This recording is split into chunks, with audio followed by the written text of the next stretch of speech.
So my story, which I don't usually talk about because it's in Time magazine, it was this lucky moment.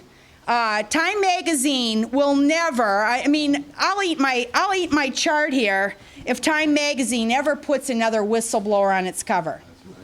It's those moments. It was a key time because in 2002, Enron and WorldCom had collapsed, and 9/11 had occurred the year before. And that editor of the Time magazine that year had picked Bush and Cheney, the dynamic duo, to be the persons of the year. And actually, they were so certain that that would occur that they had commissioned a oil painting. Time paid for an oil painting. Then, and of course, this article that later appeared that would have been the cover article is buried now in the middle of it.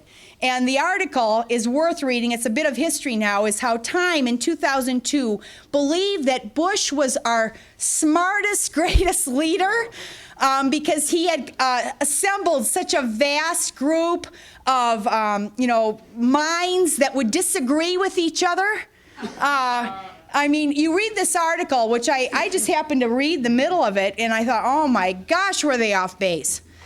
So what happened is we took a good photo, for starters, Sharon Watkins of Enron and Cynthia Cooper of WorldCom and myself. We all stood there like we were, like this and kind of outraged, and we took a good photo. And Elliot Spitzer, who should have that year, I mean, honestly, he had attacked Wall Street. He probably should have, if you just judged it on the merits, he should have been the cover. But he didn't take a good photo.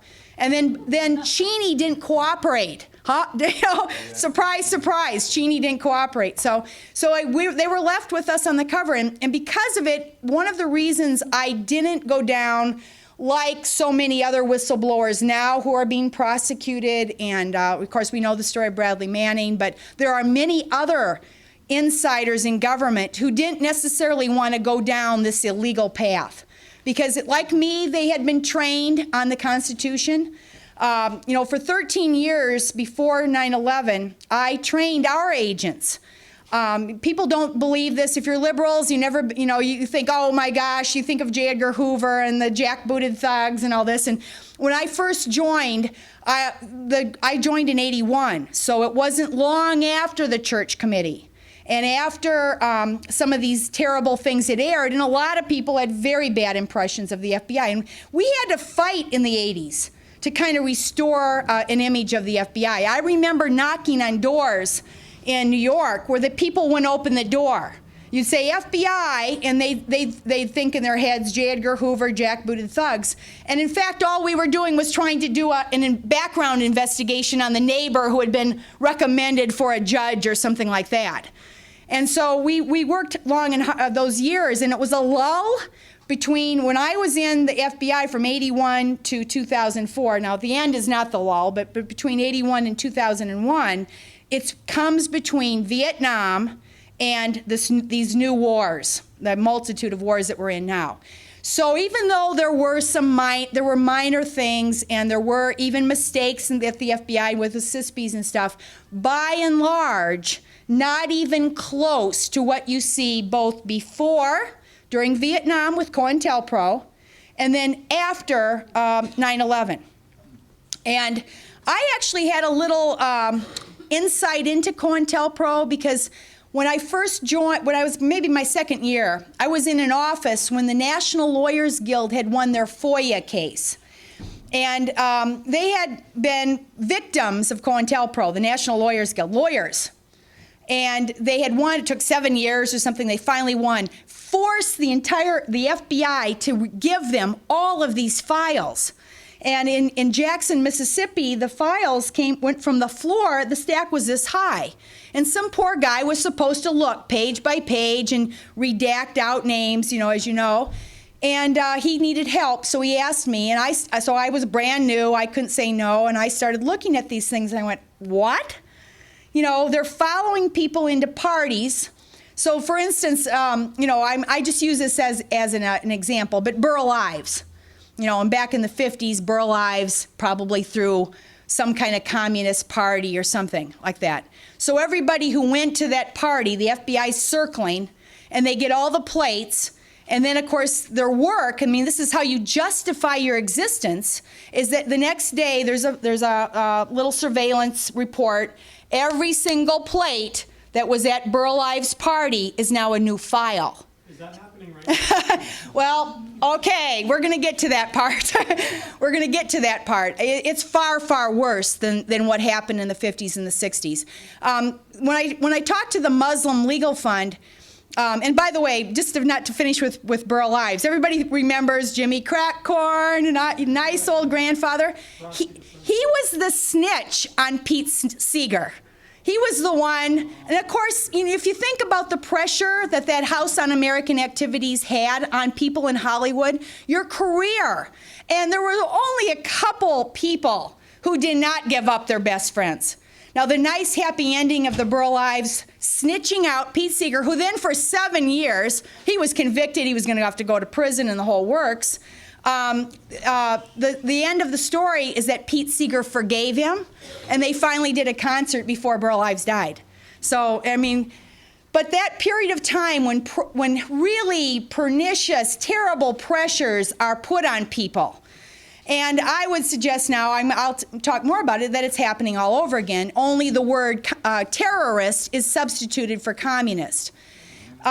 When I talked to the Muslim Legal Fund, they have, of course, Muslims have largely been the targets now of this new profiling. We now even have Peter King in the House of Representatives saying that 80% of all mosques are fronts for terrorists and all this. And it's very much, it's just like McCarthy's spirit is alive again. But I tried to make the Muslims feel good by saying, well, now it's actually moving on to other groups. You're not the only ones. And in my second cartoon is a picture of the frackers, the people who oppose fracking. And they have been the same way. They've had infiltrations into the groups, environmental groups, Catholic worker groups were spied on. Anti-war groups, and in the Twin Cities we have 23 anti-war activists who are now probably will be going to prison. If you haven't seen this, the word it's been on Amy Goodman Democracy Now! And a few shows like that, but very few people know about it. One's a 71-year-old grandmother, actually a good friend of mine. And people who did nothing wrong, but the law is so contorted and perverted now in this war on terrorism. So going back to the 50s, what happened was the fear of communism really just had a straight line morphing into the fear of civil rights activists, Vietnam anti-war activists, and even feminists. And another way I tried to make the Muslims feel good is I said, do you know Albert Einstein? Albert Einstein was J. Edgar Hoover's #1 public enemy. Well, Albert Einstein, Time magazine had him as the smartest man of the last century. He's the author of the theory of relativity. But Hoover was getting his information, his derogatory information about Albert Einstein from the Nazis, from Nazi sources, even after World War II. And so when Albert Einstein died, he died with a 1,700-page FBI file. So again, if the Muslims are being investigated, I said, feel good, you're in the same league with Albert Einstein. And actually, apparently, it's one of the reasons Albert Einstein doesn't get the access to be on the Manhattan Project, even though he was the one who suggested the Manhattan Project. They don't give him the access because he's got this FBI file. So if you understand the history here and then see, again, I understood what happened during the slow period, which is they had people like me teaching. And we taught the Fourth Amendment rules against search and seizure, and Fifth Amendment about you couldn't coerce a confession. You couldn't even plead nicely with somebody a second time, let alone heat and cold and stress deprivation, stress positions, and then you go through this chart and you get to waterboarding. We couldn't even ask twice. That's what it was like in this lull. The media is not covering this, except for once in a while you'll see a little article. So I try to tell people why the myth that people believe, which is because of the media, and any time you're writing a letter to the editor, think about this. there is no tension or trade-off between following the law, which means we enjoy a certain amount of civil liberties and privacy, and being secure. Now, the myth has been, and this is how they get so many people to go along, that security, we need to torture those people in order to stop the ticking time bomb. And we need to give up some of our civil liberties to be more secure. And that is a bald-faced lie. The law has actually evolved in ways over long periods of time, and in the Constitution is a living, breathing document. And when they found that there was a necessary exception, everybody knows there's an exception for warrantless monitoring. Now, it wasn't the case in the O.J. Simpson case because he jumped over the fence and he didn't have a good reason for it. But in other cases, if you're an FBI agent on the witness stand and you say, "Oh, I thought that he was destroying the evidence behind that fence," and you can prove that, then you don't have to get a warrant. You can go right in without a warrant. So the courts carved out that, for good reason, because it didn't make sense otherwise. Well, there was always an exception to the Miranda Rights. Now, you wouldn't know this from what you hear in the public, which is that we had to use these torture tactics and that we couldn't give people due process. We had to create Guantanamo because we couldn't give rights. We couldn't give the same rights that Americans have because that would make us less secure. We wouldn't be able to get the information. Well, if you're in the ticking time bomb situation and a life is in the balance, and it could even be a kidnap victim, for instance. Let's say a baby was kidnapped that morning. That's a true case that I tried to say several times. You could say, I don't have to give Miranda rights because what am I going to do? I'm going to abide by the Miranda rights exception and let that baby die in the forest who's been kidnapped this morning, and we just don't know where they're at. But our Supreme Court, in their great wisdom, said, no, I guess not. I guess we'll carve out this public safety exception called the Quarles exception for the so-called ticking time bomb situations, which happen extremely rarely. So if you know the law, all of these bogus arguments about giving up your rights and the law, basically what we're doing is giving up the law. And John Yoo plays into this very well because his argument, and he's crowing right now that Obama has followed George Bush's lead. I've been involved in sitting in his audiences, and he's just happy as a lark that Obama has seen the need for the war president powers. And if I have time, I'll tell you the story of me sitting in the audience. But I said, well, now aren't we in a permanent war? Because everybody, the experts now say that the war on terror, or even these other 4 or 5, Iraq and Afghanistan and Libya and whatever, are permanent wars. And so I said, well, now you're saying that just the president gets these powers forever because there's no end to this. And he said, oh, no, it'll end. That's his thing. But he's one of the main people in the Federalist Society behind this. And so we're creating as a result of these myths that we believe, and it is a large segment of the population. A large segment of the population believe torture works. Now, if they didn't believe that torture worked, that if you caught a person, and let's take out the bomb, the ticking time bomb. How many people watch Jack Bauer case stories? You know what? They actually were inspired by Jack Bauer. So when they began the debate when they began this debate very quickly after 9/11, they began the debate to go to the dark side, to take off the gloves. It was, frankly, because of Jack Bauer. That you wouldn't believe that the people could watch a fictional TV show and then get it confused with reality. But they did. Even our Supreme Court Judge Scalia, giving a talk in Canada a year later, says we all got to be more like Jack Bauer. And he was asked about torture. So, I mean, this confuses even people. I mean, Scalia, at least he's smart in one respect, and that even confused him. So there's a utilitarian type logic that a lot of people have bought into, which is that if it works, now they never explain how it works. And the truth is, 10,000 FBI agents who are trained like me. We were trained from day one in our FBI academy that torture doesn't work. First, when we approached the interrogation training, the very first thing was, and the reason is, it's unreliable. You know, you're going to get statements and things that don't even, that certainly would be a fraud on a court because they would be unreliable. And then we were taught, you know, how to maybe be a little on the sneaky side and whatever, but not to actually coerce an involuntary confession. We've all bought into this. Now, 60-some%, they've done polls. It's more than half of all the people in the United States, the last poll, think that torture works.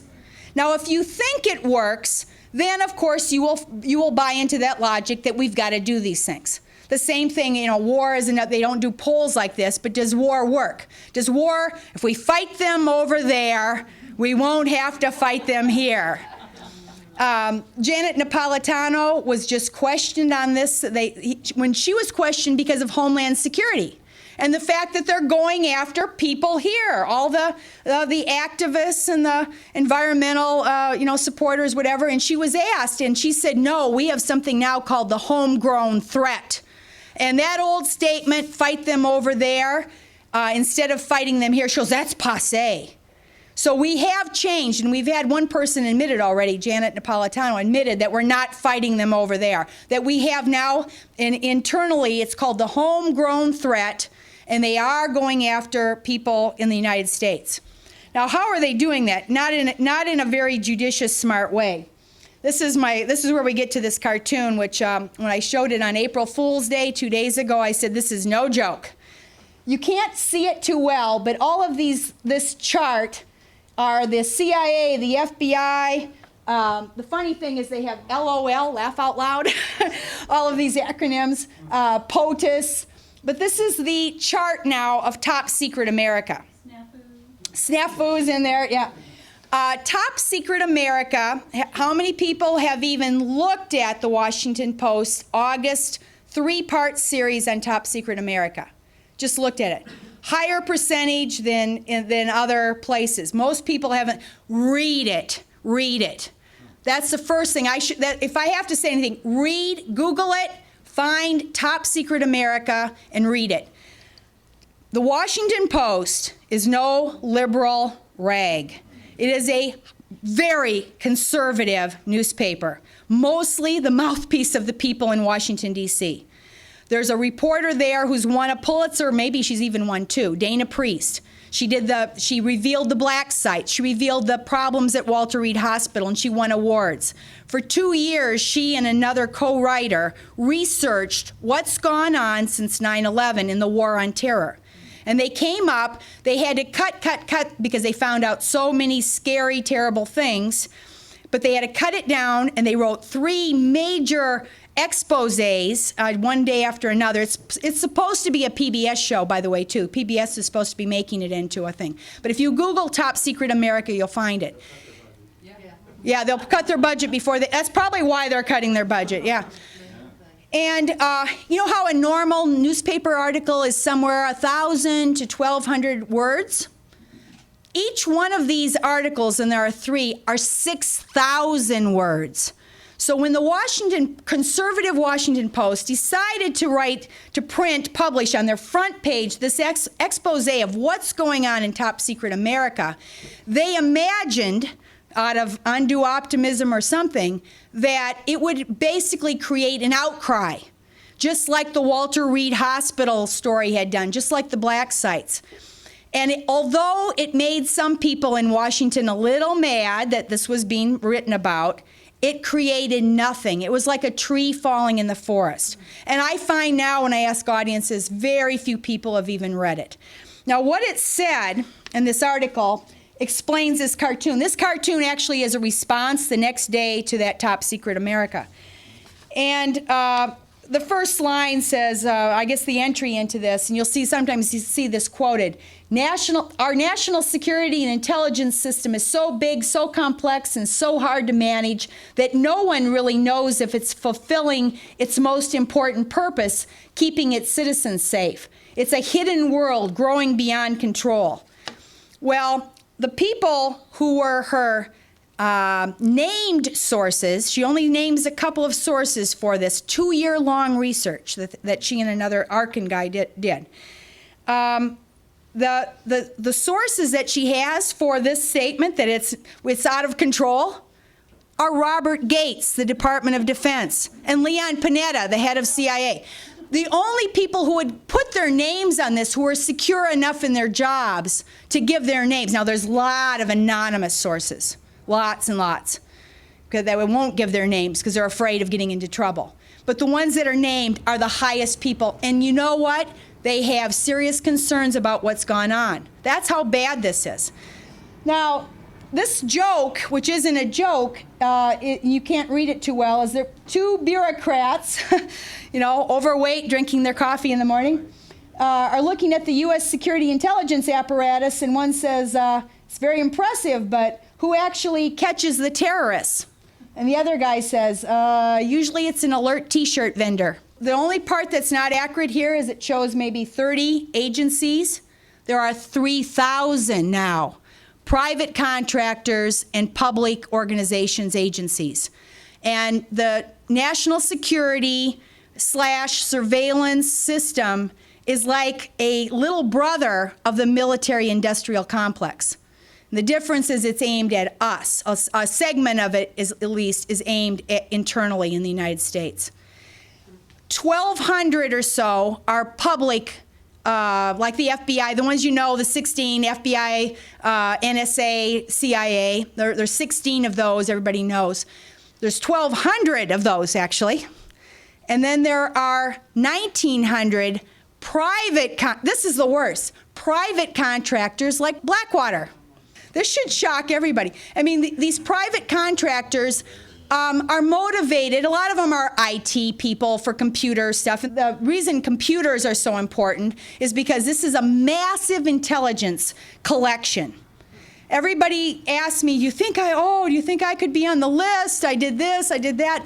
Well, they're collecting 1.7 billion pieces of data every 24 hours. So don't think yourself special if your license plate or something gets in one of these databases. I mean, this is what they call massive data. And when remember after 9/11, there was a guy from Watergate named Poindexter, I think.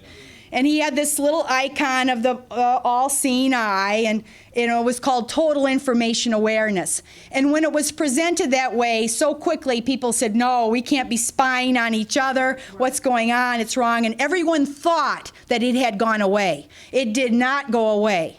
And what happened is each agency came up with their own acronyms. They didn't use total information awareness, but the databases now in these 3,000 agencies are unbelievable. When I first started speaking, I collected some of the names, the acronyms, because I thought that it would be kind of like a funny to people and stuff. But I'll just name a couple of them. The FBI has one called Terrorist Identities Data Mart Environment. And so, like Abdul Muttalib, the underwear bomber, after he's caught lighting his underwear already, never caught beforehand, never detected. They try to find out, was he in Tide? Was he in the FBI's Tide? And if I remember right, he wasn't. Even though they're collecting these billions of data, and everybody else is in this thing. At one point, when they proposed the Terrorist Identities Data Mart Environment, Tide, Sensenbrenner, in a committee asked, first of all, he says, can you prove to me that this works, that collecting all this data on citizens is somehow going to save us from terrorism and actually be able to detect the terrorists? And they had to admit they couldn't. And so it was delayed for a little while. I'll just name, there's another one. This is they spend more time thinking of the titles of these databases than anything else. One's called Factual Analysis Threat Solution. Okay, who would be against factual, it sounds great, huh? Factual analysis threat solution. I mean, that just says it all. I mean, we'll all buy into that. That's, I think, NSA. There was another NSA one called, and this actually is very descriptive, Novel Intelligence from Massive Data. It doesn't. The title is NIMD, NIMD, so that doesn't make. But novel intelligence. So the theory that's being sold here is that if we collect massive intelligence across the board on people, irrelevant or relevant, we put it into a computer. The NSA actually is building. They called it Black Spider, Black Widow. Their computer has got a nickname of Black Widow, and there's a new one being built out near Salt Lake City in Utah that is going to take more energy than Salt Lake City. The computer for the NSA and why?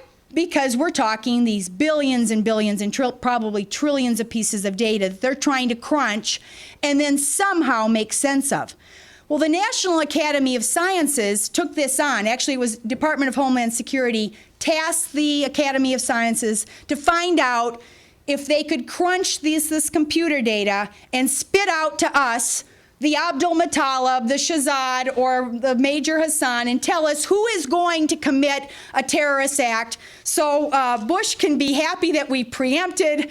We can win the war on terror, and we can say that we're preempting all acts of terrorism. And the National Academy of Sciences said it's not possible. Now, right now, no matter what kind of program they put into there, and they put in all kinds of different profiles, they can't do this. They get all kinds of false positives. But this is what's going on. And I have a list. I will not bore you.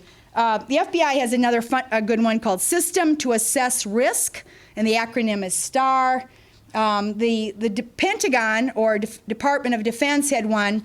Of course, they always go into the militaristic sounding things. Theirs was Threat and Local Observation Notices. And does anyone? Talon, T-A-L-O-N. This was actually when they should have been working, whatever they should have been doing on these bases. They were looking actually at rallies and things outside of bases, and which was very diverting them from should have been their true attention. And Talon collected 2,800 reports on 186 anti-war groups until the ACLU shut it down. This is not me, Coleen Rowley. If I had a paper, I could put my authorities down. The best authority for what I'm saying is actually an insider also. He's the Department of Justice Inspector General. He's been replaced, probably because he was working too hard and finding this out, but his name was Glenn Fine. And he had put out more than one report about the fact that the FBI, he only could look at the Department of Justice entities. He's not allowed to look at Department of Defense. But he had found that the FBI, he's the source for finding about all these improper infiltrations into Catholic workers and environmentalists, etc. If we had a perfect world and we didn't have all this hysterical fear-based reactions, the question would have been how to defeat terrorism without terrorizing ourselves. That should have been the first question after 9/11. And maybe how to defeat terrorism without ourselves becoming the terrorists. Terrorists is a tactic, and the whole point of a terrorizing thing is to get the other side to do something stupid, to overreact. If fear helped anything, if fear made you smarter or braver or any of this stuff, then we'd have an argument for it. But what fear does is it makes you stupid. Edmund Burke said, nothing so effectively robs the mind of its ability to reason or to act as fear. And yet, of course, we see fear-based utilitarian things always behind all of these things. I also think that our new top secret America is misfiring. Basically, there's three main underlying root problems in what's going on. One is the militarization. So somebody asked me at the talk last night, or one of these talks, about he was a young man, and he says, well, how do I get into the FBI? Because I've been told that I'm not even eligible now, that they only take military people in the FBI. And I said, unfortunately, before 9/11, the FBI recruited history teachers. They recruited people like me. I was a French major and law. They recruited people in my class were morticians and pharmacists, all different backgrounds. And actually, that's what you want. If you're an investigative agency, you want people that bring different skill sets and experiences. After 9/11, they really focused on only hiring military intelligence people into the FBI. So you can just imagine what that's going to create. You can imagine that if we have 854,000 people, employees right now, operatives, analysts, contractors, consultants with top secret clearances, all earning, I'm just guessing, average salary of somewhere around $90,000, $100,000. There's 854,000 of these people working in these 3,000 different locations. Can you imagine? They have to show that they're doing something. Now, it's not a motive that they're mad at the anti-fracking group or anything like that. But, you know, they have to go in just as those poor agents in the communist era in the 50s. I remember when I first joined, I had old agents that were ready to retire, some even retired, that warned me never to do that again. They chuckled at the fact that they had been focused so much on this Red Scare. And one of them had actually gotten into trouble with COINTELPRO, and he said, "Coleen, you're a brand new agent. You know, we did get carried away. You know, this is because they were telling us to do this, and we didn't know, and whatever." And he goes, "My supervisor was actually looking at being indicted himself." He goes, "Don't ever follow those orders if this happens again." But a lot of the agents just kind of chuckled because they knew if they filed the paper in those files that they showed that they had done the surveillances, then they could collect their salary. And if you have 854,000 people, it just turns out to be extremely nothing but opportunistic. So when this money flows in, they will find the crime or the terrorism that they're looking for. And of course, this doesn't work because every time they think that they're finding that they focus on the let's just use let's use our group up in the Twin Cities. In the Twin Cities, we have 23 anti-war activists, and in Chicago, it's a combination of two. And now they have had their houses raided. 6 o'clock in the morning, they got knocks on the door, everything was taken. Then they were subpoenaed to the grand jury. And when you go to listen to them, they're afraid. Their advice is don't cooperate. One of my friends is a 71-year-old grandmother, and she's very close to this slide here. Well, the first impulse is not to cooperate and to shut up, because you are the ones, it says up here, these are all little things about, you know, how suspicious this person is. She's an anti-fracking lady. Her skirt says, "It's almost burqa length." And her bun says, "What could she be hiding here?" This says, her frack with a line through it says, "subversive sympathies." So if you think about how all of these little pieces of data that would be crunched to whatever. So when this is the reverse of that other chart I just said. You can just imagine that groups will not be cooperative. And what does the FBI need? We were trained that the only thing that solves a crime is the cooperation of the public, because you're getting firsthand, reliable information. Now, if you had a serial killer who lived next door to you, for instance, you would want that person probably taken off the street before they'd murdered more people. And so, you know, you would want to call somebody. Well, if you don't trust the FBI or law enforcement, what are you going to do? What if it's a Ponzi scheme, and your mother or your grandmother has wasted her money, sent money off to some guy? You've got to call somebody that can hopefully address that. Well, what we're doing is we're creating whole groups of people now who will not cooperate with law enforcement. So it's the opposite model of community policing. I often use this as I did use this was my visual. This is the old, is anybody a lawyer here? Oh, then I can get away with saying anything. Lawyers, I sat next to one of our top constitutional lawyers yesterday, and I showed him this, and he kind of rolled his eyes. This is how the criminal justice system is supposed to work. And when you have a crime that occurs, let's say it's a bank robbery, and they didn't get a good description. There's a universe of suspects for that bank robbery. And yet it's hard at the start because you have no level of suspicion. You don't know who did it. And the law enforcement is restricted from doing a lot when you don't have any level. All you can do is data mine public sources, or in the old days you could profile, but even Bush made profiling, for instance, for drugs illegal. He made the whole profiling that they were doing before this, that the federal agencies can't do it, but he made an exception for national security. Then if you go up, you have a tip come in, that's the next level. Maybe you could check out the tip. The next level that people know of is called reasonable suspicion. And in the FBI, under the old guidelines, you could open an inquiry. You could do everything, actually. You could do surveillance, but you had to have reasonable suspicion. But you could not plant a microphone or a bug or a tap on a telephone.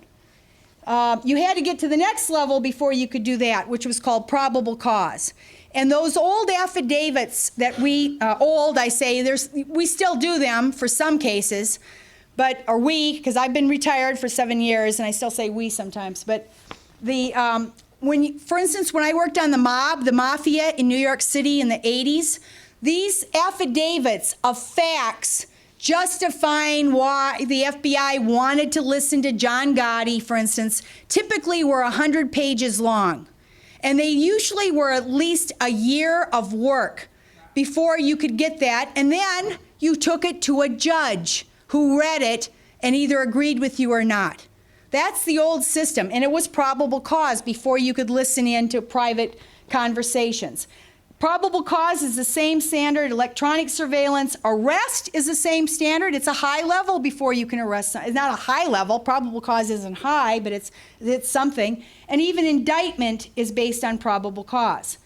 Okay, as you're going up this triangle, what you're doing is you get to use more intrusive methods and tactics. So obviously, indictment is a pretty big deal, and you get to take away somebody's liberty at arrest and conviction. So you actually, when it gets to that level, now hopefully you reduce the universe so that you're not, doing this with everybody. You've gone up the level. And at the tail end, once they've exhausted all of their appeals, I called it throw away the key. So when you get up to this level, throw away the key, exhausting the appeals, hopefully it's accurate because you've gone up this system and you've got your increasingly more intrusive tactics with increasingly greater evidence. A jury has been able to listen to this. Now this is what 9/11 did. This is what 9/11 did. This is Guantanamo. No level of anything. A bounty was paid. No jury. No due process, no reason, nothing, and no rights to it's throw away the key. That's Guantanamo at the bottom. All of us are in here. In those old affidavits, when I had to do, or when we had to do 100 pages and a year of work to get enough proof to satisfy a judge that we could listen in on a telephone conversation, Bush decided a week or two after 9/11, we wouldn't need anything. And he began warrantless monitoring. And that's where a lot of these data is coming from. He said, we got to catch the terrorists. He made it seem like we were only catching terrorists, but no, we're catching all of this irrelevant data. And here's the problem, if you remember back to the other one. The irrelevant data doesn't help. This idea that if they just had enough data that they could spit out the terrorists. If you think about a haystack, and you're looking for a needle in a haystack, what good does it do to add hay to the haystack? Is it going to make it easier to find the needle? Donald Rumsfeld gave an excuse for why we couldn't connect the dots. And his excuse after 9/11, by the way, all kinds of dots before 9/11, incredible amount of information coming in, to the point where they do write a presidential briefing on August 6th, saying Osama bin Laden determined to attack. There were warnings. The directors, George Tenet and whatever, were said to have their hair on fire. There was so much information coming in. And so, of course, they were being questioned, why didn't you connect the dots? And he said, because intelligence is like a fire hose, and you can't get a sip from a fire hose. Now, he's talking about whether it was before 9/11. You look at what it is now. It's just increased massively. Now it's Niagara Falls. So if it was a fire hose before 9/11, now it's Niagara Falls. Is it going to be easier?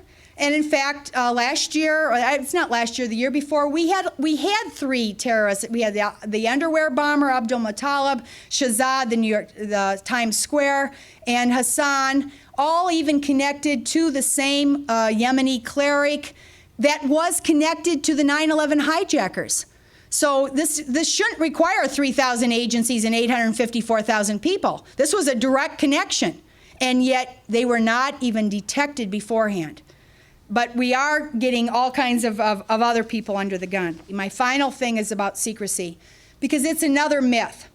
People think now, and I know we got one T-shirt out there that says "Free Bradley Manning," but the main argument that you get from people in gas stations and whatever about why Bradley Manning did something wrong, whatever, is they've got it in their head that secrecy is security.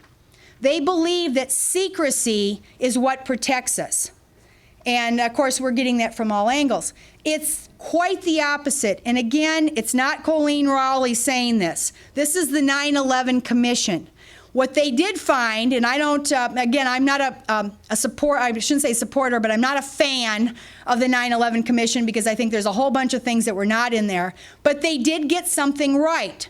And they said that the lack of information sharing was the crucial problem. And they said it wasn't just information sharing, for instance, in the FBI, inside an agency. That's my memo. My memo is about how the FBI failed. Well, one reason the information wasn't shared about the Minnesota case was because the legal counsel in the FBI didn't read it. We found out later he hadn't even read this declaration that the agents had sent in. And yet that same declaration, because they got frustrated, they sent it to George Tenet. They sent it to the CIA, and then somebody in the CIA sent it to George Tenet. So it was being briefed to George Tenet on August 23rd, and yet the FBI didn't even know about it. So there was a failure of information sharing inside an agency.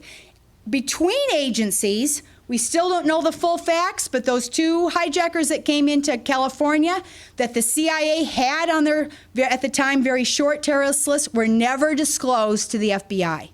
Or I shouldn't say never. They were finally disclosed, but they were not disclosed in a timely way.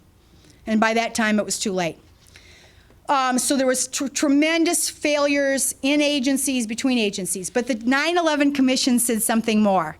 They said, a failure to share information with the public. And the reason they said that is they recalled Rassam at the Millennium, who was coming down from Canada to bomb the Los Angeles airport, had been caught by a lowly a female customs inspector. And the reason is she had been warned about the Millennium, the dangers of the Millennium. Now you see these 3 that were stopped, or at least partially stopped, were all caught by members of the public. The Abdul Muttalib was stopped by an alert passenger. Shahzad was stopped by somebody on the street. It's the public. And so this notion that we entrust these agencies to make us safe and secure, and that in doing so, all these secrets have to be kept, everything has to be kept, that'll help us, is completely wrong. Completely wrong. It's actually more information sharing, even with the public, that will make us safer. And in fact, right now, because our media is not doing a good job, we don't have the situation that we had during the Pentagon Papers, where the New York Times and 18 other papers were brave and published those things. They defied these court orders. We don't have Woodward and Bernstein, intrepid investigative reporters meeting Deep Throat, keeping that identity secret for 30 years, taking down the president. Woodward and Bernstein took down the president. Can you imagine? That's almost beyond imagination now, that a reporter, our reporters now, and even the good Pulitzer Prize winning ones, are exactly in the same boat as all citizens. They are being wiretapped.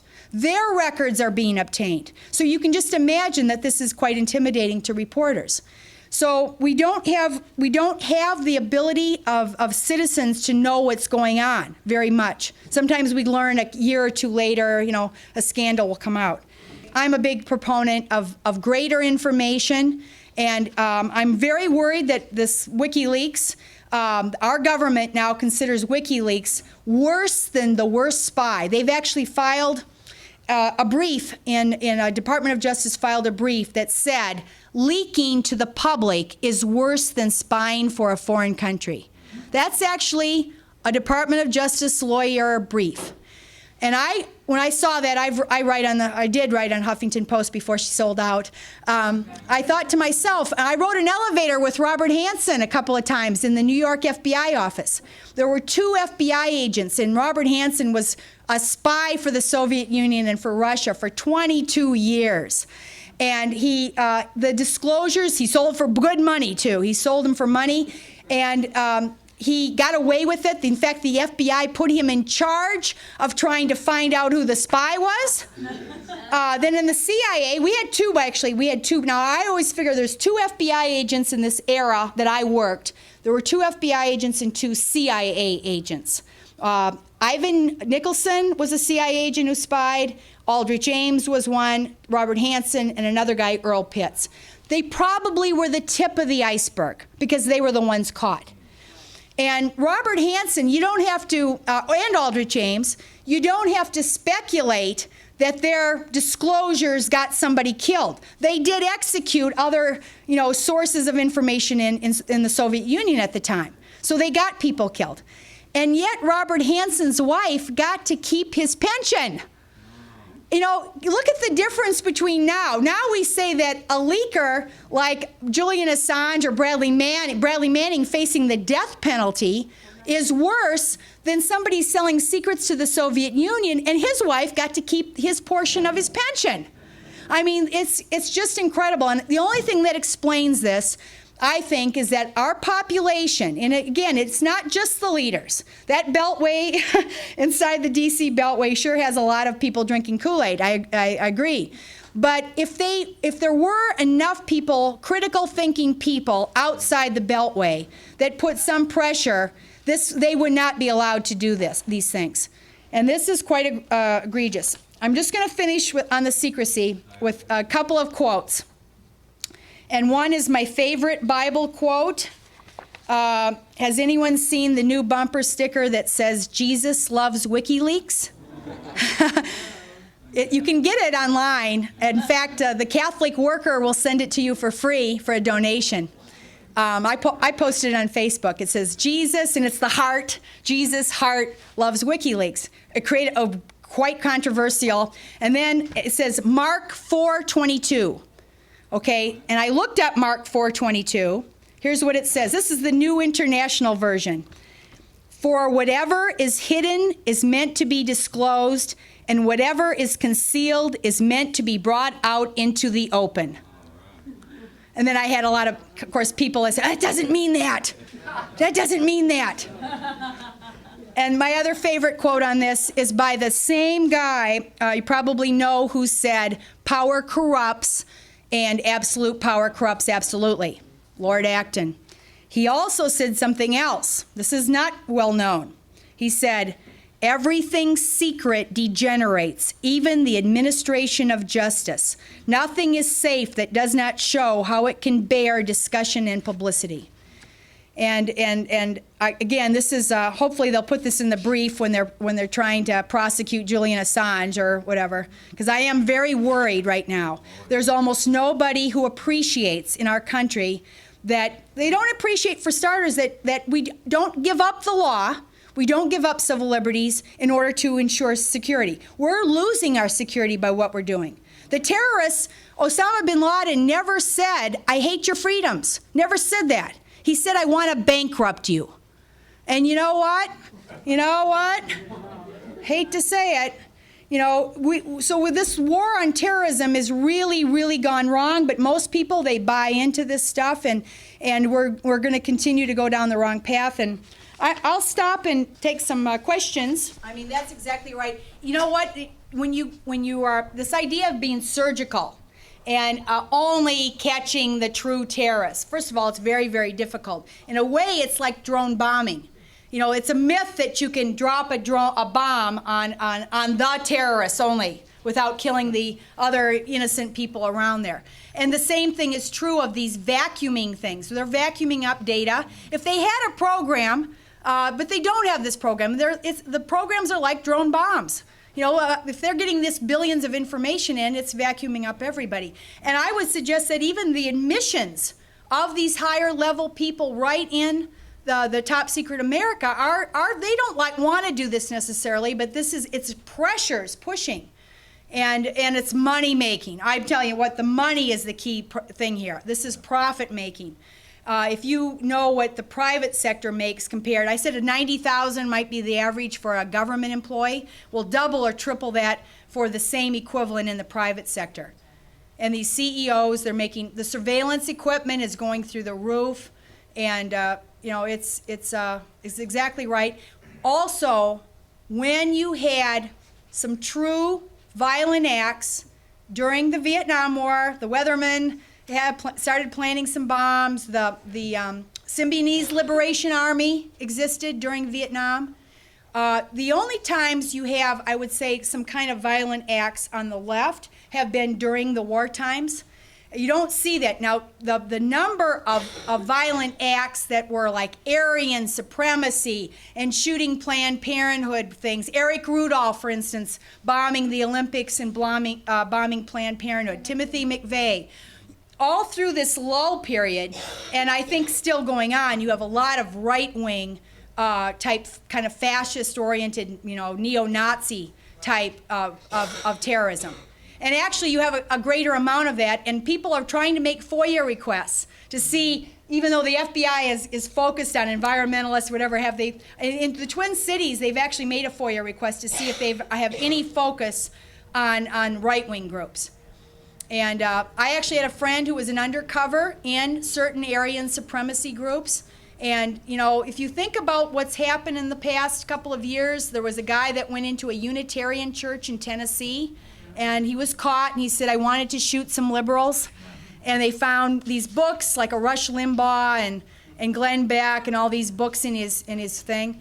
So I think the wars are producing this. I'm gonna blame the war on this whole problem because I think it's causing, and people become polarized. What happens, the propaganda gets ratcheted up.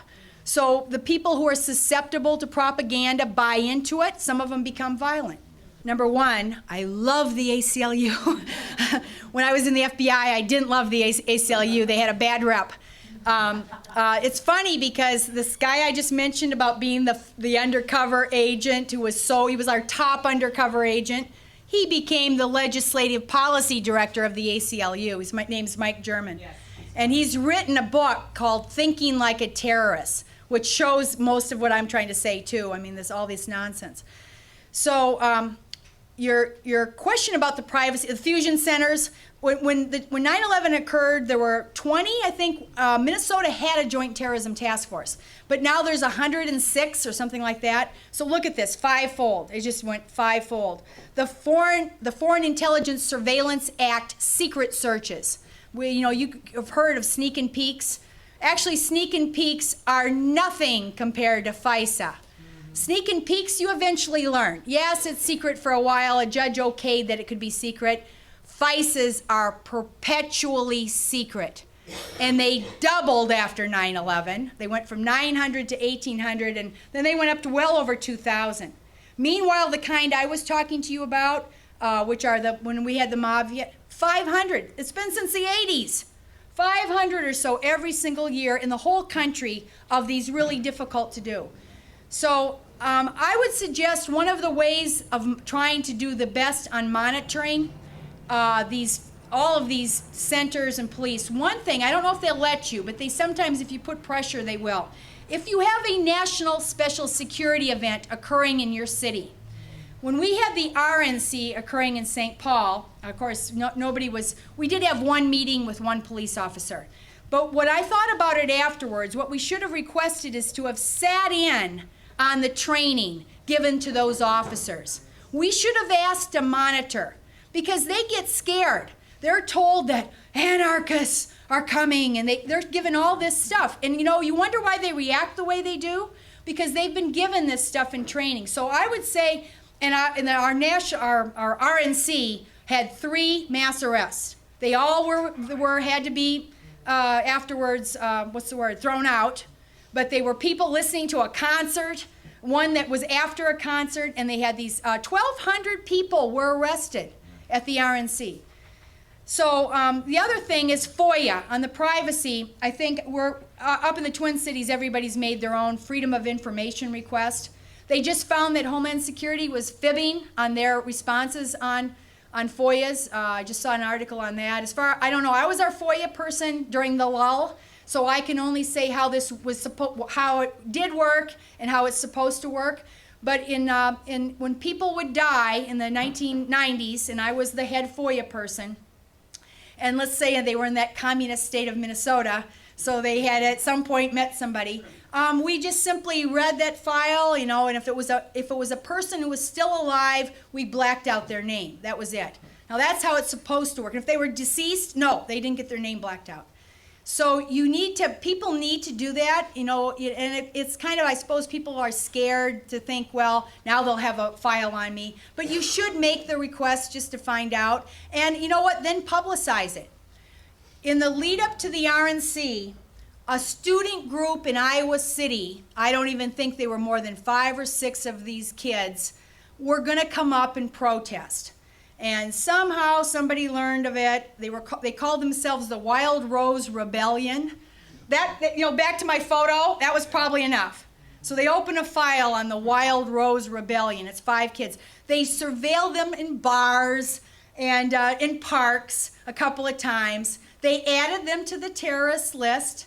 And so there's I forget how long this file is. I think it's a few hundred pages. But somebody in that group made the thing afterwards, and he got the whole file. And then he posted it online.